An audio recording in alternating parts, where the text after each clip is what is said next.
in Oklahoma, getting ready to do this big rock festival called Rocklahoma. And we were in this crappy motel on the side of the road because it was the beginning of it and didn't have very much money, so in this dumpy little place. And our manager comes running and he says, "Hey, remember that video that you shot 3 weeks ago? They're going to air it for the first time today on that new TV station called MTV."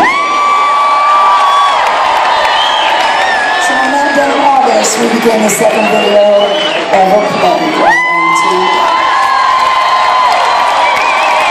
And then because the first band only had a bass player, a keyboard player, and a drummer, Spider is actually the first guitar player to ever play on MTV.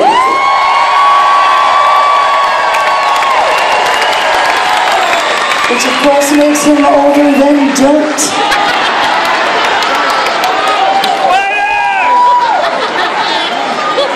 That ain't old right there. I just want you to know that ain't old.